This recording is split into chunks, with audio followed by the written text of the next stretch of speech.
Greetings, my name is Michael Miller. This is a Michael Miller trademark training video out to you because you're watching. Thank you and welcome. It's meant for Michael Miller Pilates licensed affiliates, the Core New Core, my patrons, Clayton, Ruby, and Stephanie, and anyone interested in surviving and thriving as a Pilates instructor or student. There's three things on my agenda today. Shoulder bridge begs for cornu, cornu's chest, and joints and endpoints. Gosh. Why do I say shoulder bridge begs for cornu? Now, supine, on your back, knees bent, feet flat, your hips go up, they make kilt, and then you come back down. It's in the articulation of going up and coming down that usually one aims for sinuousness in how that happens. Okay.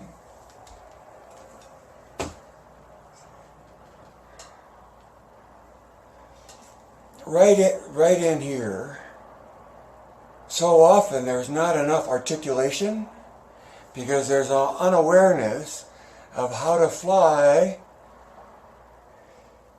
from the ribs to the buttocks via the TVA. Now there's some humor in there, but I'm serious in that you connect your ribs to your buttocks through your transverse abdominis. And the better control you have of that articulation, the more, instead of like a roll that's sort of chunky or that ends all too soon, there can be more articulation there. Why does that matter? Why does that matter? I just wondered where my elastic string went. Here it is. So here's a piece of elastic, and I try to hold it from here to make it straight. How do you make it straight? Well, you put it under tension.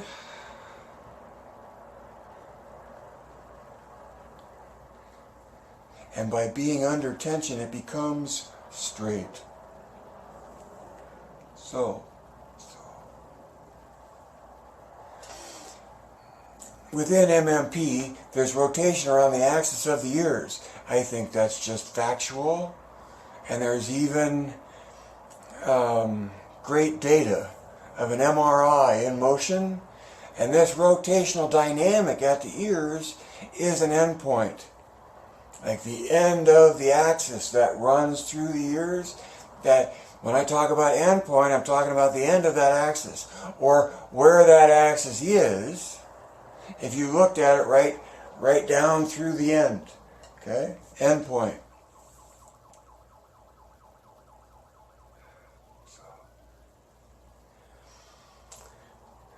In opposition of that, in a rotational dynamic, is the shoulders, and the oppositional tension, oppositional rotation between the two axes. That's my definition for core tension, right? Is necessarily an elongation. So I went and got the prop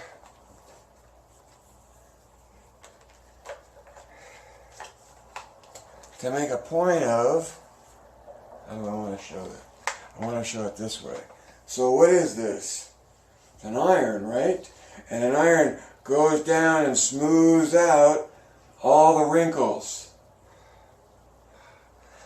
To do a good job of that, sometimes for me in church, you have to make tension on the shirt so that you don't iron wrinkles in.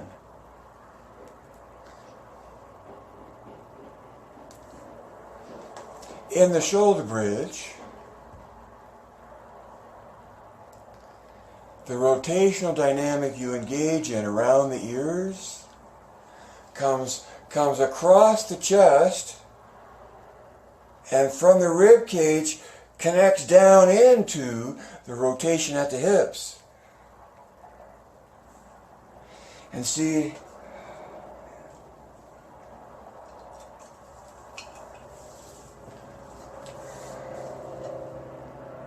we're not just trying to do it a little bit of the, see, so in this is this,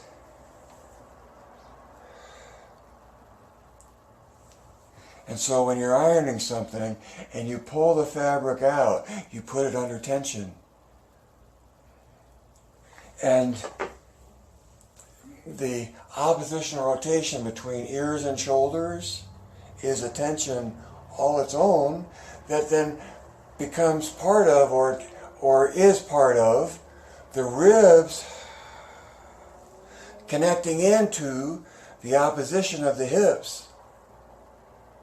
And when your hips are up, rotation around the ears to create lengthening out the crown of the head,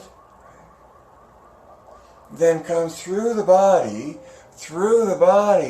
and over the chest, pulling down and into the rotation of the hips.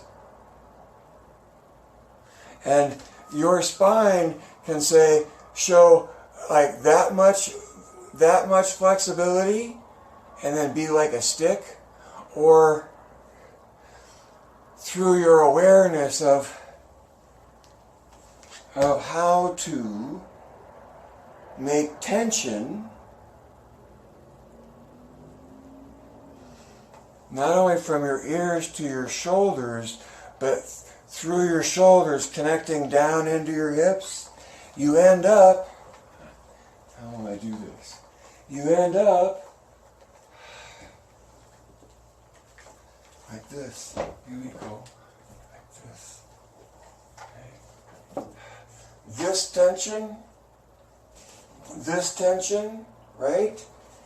Your ribs connect to the TVA, and then by knowing that, you're able to enhance the elongation that you're after in the spine and more directly connect to your endpoint at the hips.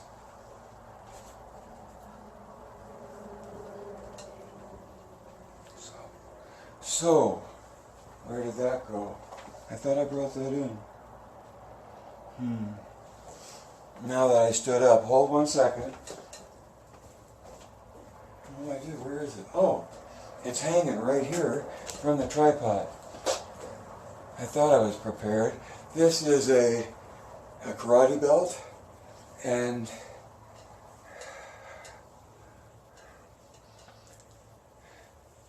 so there's a lot going on right now in terms of threads I'm in the midst of trying to connect. If you put a strap across the sternum right here in the body,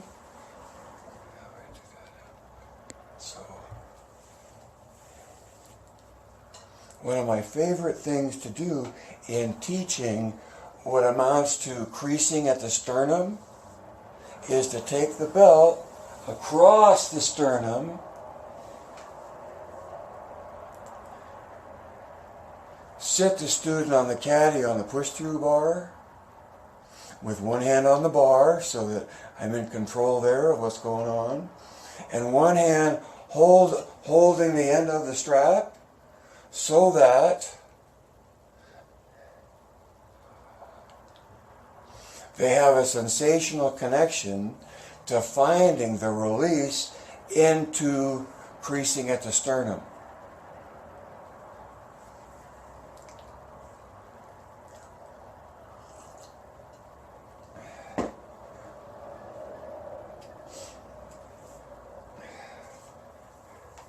The willingness and the ability and moreover the necessity of creasing at the sternum is how you run that lengthening. See, if you pretended that the back of your skull was fixed to the floor, even though ideally it's reaching out, but the length out the crown of the head from the rotation around the ears being oppositionally engaged by the rotation in the shoulders, being able to crease at sternum increases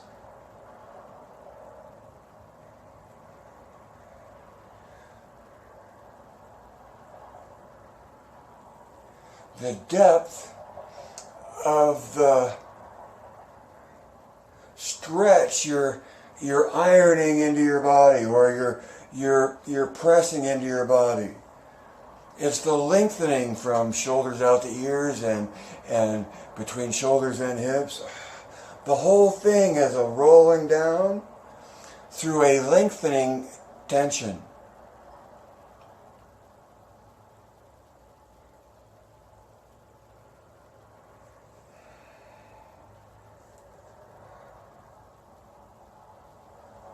So, gosh, now I'm off teaching Pilates in my own head, thinking where else would I do that, or how would I lead into that? But just in terms of the shoulder bridge, when you're aware of core nu tension, it allows you to be much more sinuous over a longer portion of your spine, and more able to administer, deepen the engagement that you're expressing. And all of that comes from social media. I've shared Jerusa's work before, and she's so capable in her ability to move. And Core Nu insisted that I send a video clip of the shoulder bridge where there's a clear image of what that's like. So if you go looking for Michael Miller Pilates shoulder bridge, there ought to be video clips that you can find of that. Great student, great performer of the effort. So there's different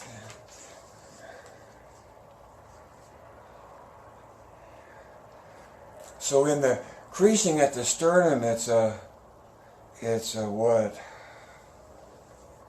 what it is, and yet the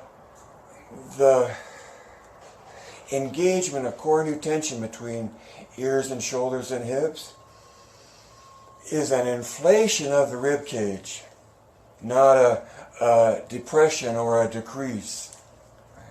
So you can decrease at the sternum to facilitate the iron of tension through your spine. That's part of all of it,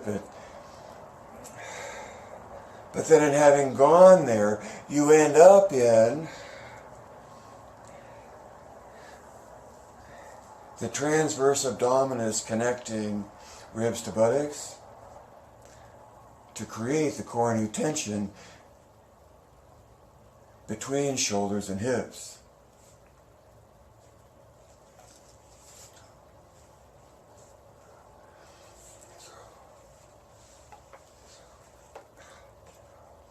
The more you know what it's about, or the more you know how to pursue the engagement of your musculature to be more articulate in your expression, that is the embodiment of the degree of control that you have.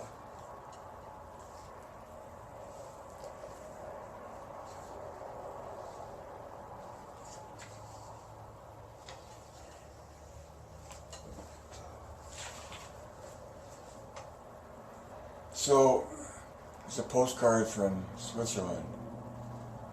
See that okay? I mean, there's someone very capable of pulling their stomach in and yet being engaged in their upper body. Okay.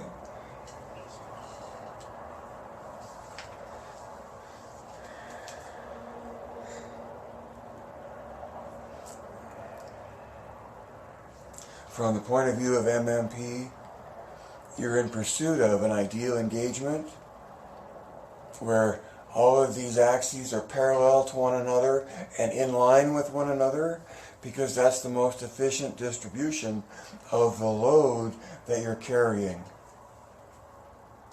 My opinion.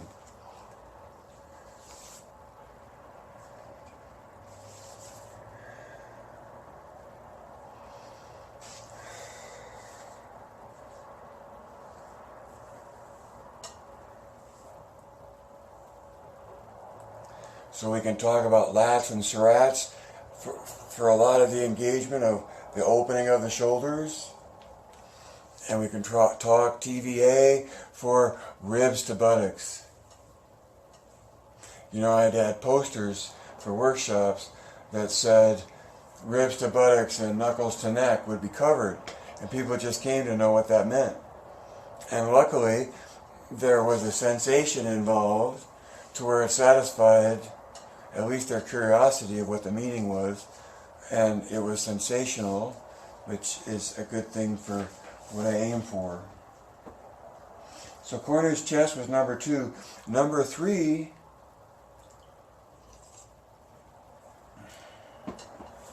joints and endpoints. I'm still in a conversation in my mind with a person just completing chiropractic school. And the focus on the conversation we had about joints, and that it's all about the joints, and that's because it's all about the physics. And so my title is Joints and Endpoints, and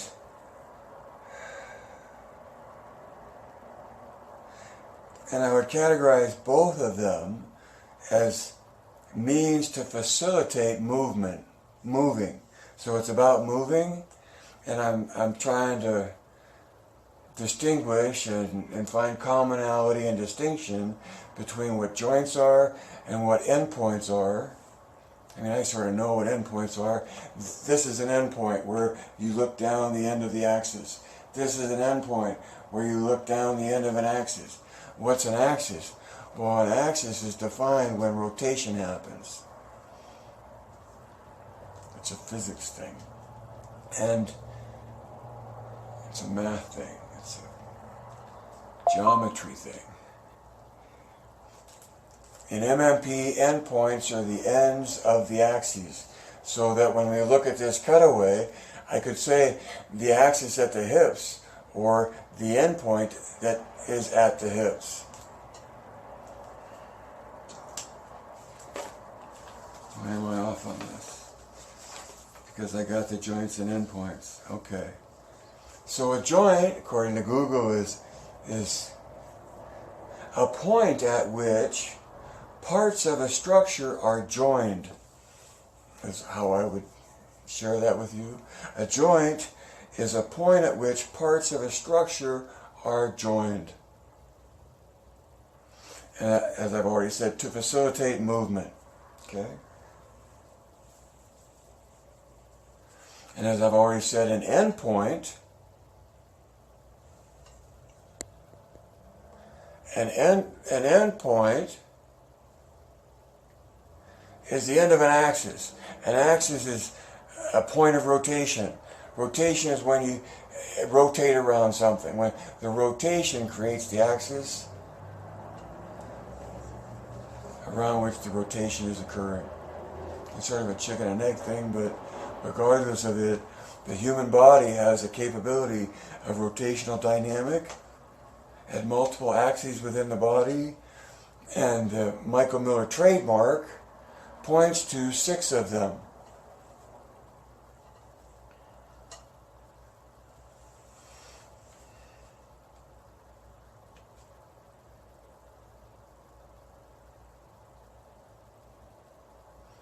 So if a joint is a point at which parts of a structure are joined, so what is the structure?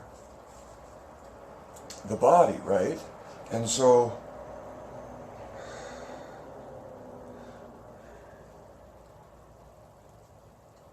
joints facilitate movement by joining parts of the body. And I know this may sound juvenile and more basic, but I'm just trying to explore the language of distinguishing between joints that improve mobility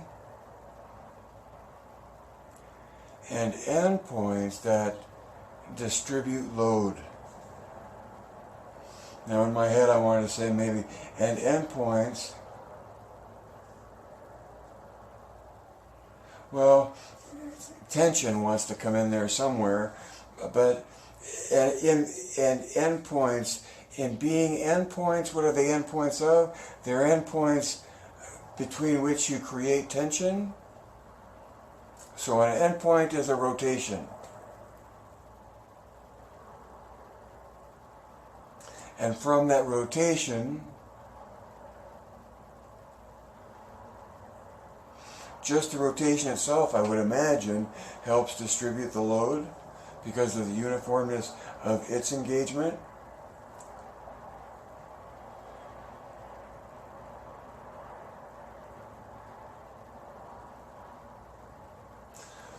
What I'm reaching for is that beyond the joints and what they facilitate within the structure by connecting the parts,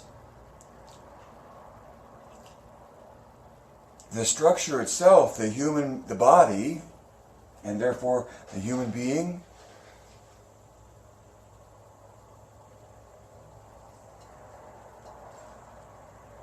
it would seem that if it needed more joints, it would have evolved them, or it would have evolved with them. And so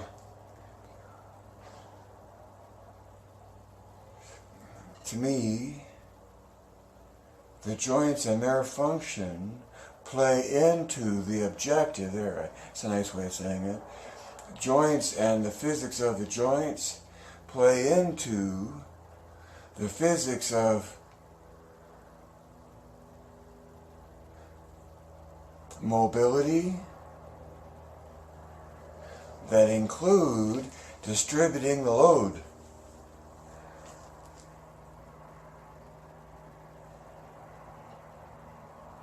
The joints facilitate the engagement you're after to distribute the load. The endpoints are locations within the body that one can create rotational dynamic, and off of that get to core tension that distributes the load. It's like you're already doing it. I'm just pointing to how it works so that you can make better use from knowing how it works.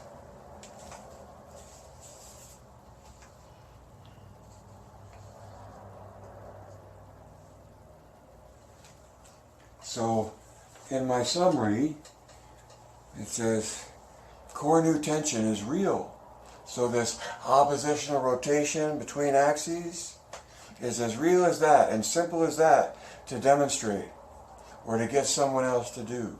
And in the doing of it, immediately is more efficient, in my opinion, immediately is more efficient in the distribution of the load it's under.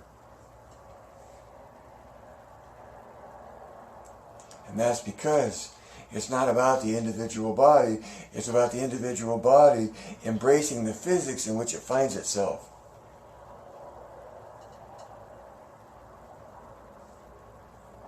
It may be about the individual body that your attention is drawn to, insofar as the body itself is the issue. But even just anybody of any capacity in Pilates, in my opinion, is aiming for an ideal expression of Joe's mat, literally. And then to whatever extent they are removed from that, they lose the resonance of the actual performance of the exercises. Now I changed locked knees and pointed toes to soft knees and end points at metatarsals. And my evidence is Joe's picture in terms of credibility within Joe's own expression. The picture of him sitting on the barrel with white hair doing the teaser, arms and legs parallel with an end point of tension at the metatarsals.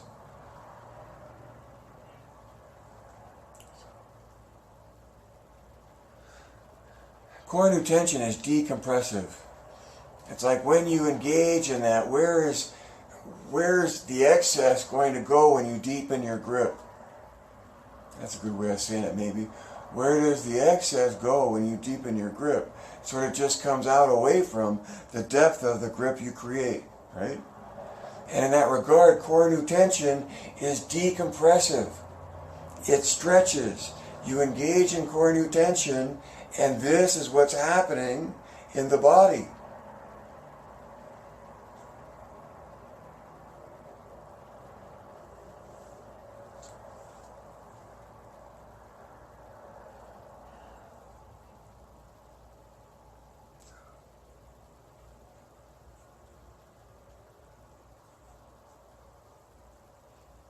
Sometimes you see the articulation that the body is capable of, like your body was capable of.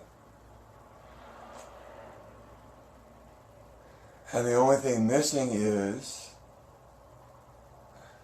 a connection to how to engage more directly the ideal that you're after.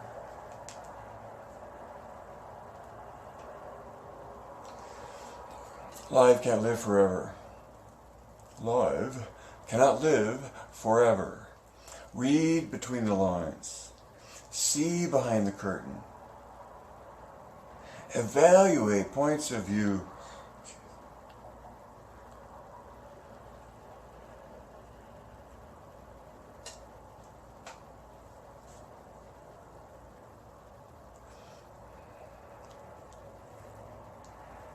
Direct your thinking.